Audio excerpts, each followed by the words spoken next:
আসসালামু আলাইকুম সম্মানিত ভিউয়ার্স, আশা করি ভালো আছেন। নতুন একটি ভিডিওতে স্বাগতম। আজকে আমরা দেখাবো কিভাবে আমরা প্রোডাক্ট ইমেজ বা হচ্ছে যে আমাদের যে মিডিয়া সেন্টার, মিডিয়াতে আমরা কিভাবে কাজ করব সেটা আজকে দেখাবো। তো আমাদের যে অ্যাডমিন সেকশন রয়েছে, অ্যাডমিন সেকশনের প্রোডাক্ট ক্যাটালগ যে অপশনটি রয়েছে এরই ঠিক নিচে মিডিয়া নামে অপশন রয়েছে। এই মিডিয়া মেনু থেকে যদি ক্লিক করি তাহলে আমাদের যতগুলো ছবি রয়েছে যা আমরা এখন পর্যন্ত আপলোড করেছি সবগুলো এখানে পেয়ে যাব। ঠিক আছে? তো এখানে আমরা কিভাবে মিডিয়া ম্যানেজ করব সেটা হচ্ছে যে চাইলে আমরা কোনো ছবি এখান থেকে আপলোড করতে পারবো। ধরেন হচ্ছে উম,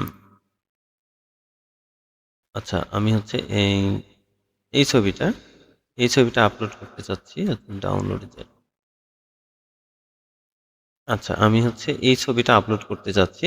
এই ছবিটাতে ক্লিক করলাম। চাইলে আমরা একসাথে একাধিক ছবিও সিলেক্ট করতে পারি। তো ৩টাই করে নিলাম। এরপরে হচ্ছে ওপেন করব। দেখেন হচ্ছে আমার ৩টা ছবি আপলোড হয়ে গেছে। এখন যদি আমি কোনো ছবি ডিলিট করতে চাই, আমি চাইলে এখান থেকে সুন্দর করে ছবিটা ডিলিট করে দিতে পারবো। এখানে আমার ছবিটি ডিলিট হয়ে গেছে।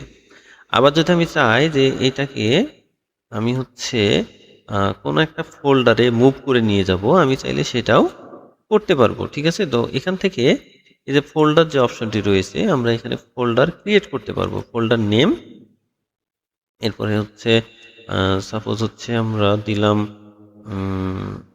BN banner. তো ব্যানার দিয়ে যদি ক্রিয়েট করি, দেখেন হচ্ছে ব্যানার নামে একটি ফোল্ডার ক্রিয়েট হয়ে গেছে। এখন আমি চাচ্ছি যে আমার এই ছবিটা আমি ব্যানারের মধ্যে মুভ করে দিব। ঠিক আছে? তো আমরা হচ্ছে এখান থেকে মুভ থেকে ব্যানার, এরপরে যদি মুভ করি দেখেন ওই ছবিটা আমাদের ব্যানারের মধ্যে মুভ হয়ে গেছে। তো আমরা এভাবে চাইলে আমাদের হচ্ছে যে মিডিয়া লাইব্রেরি রয়েছে, মিডিয়া যে ম্যানেজারটি রয়েছে সেখানে আমরা ছবিগুলো অর্গানাইজ করে সুন্দর করে সাজিয়ে গুছিয়ে রাখতে পারবো। এবং আমরা আমাদের যে প্রোডাক্ট বা বিভিন্ন ব্যানার বা যে বিভিন্ন ছবির যে ইমেজের যে অপশনগুলো রয়েছে আমাদের সম্পূর্ণ ওয়েবসাইট জুড়ে, সেই জায়গায় আমরা ছবিগুলো সুন্দর করে ইউজ করতে পারবো। তো আশা করি বুঝতে পেরেছেন। পরবর্তী ভিডিও দেখার জন্য আমন্ত্রণ রইল। ধন্যবাদ সকলকে। আসসালামু আলাইকুম।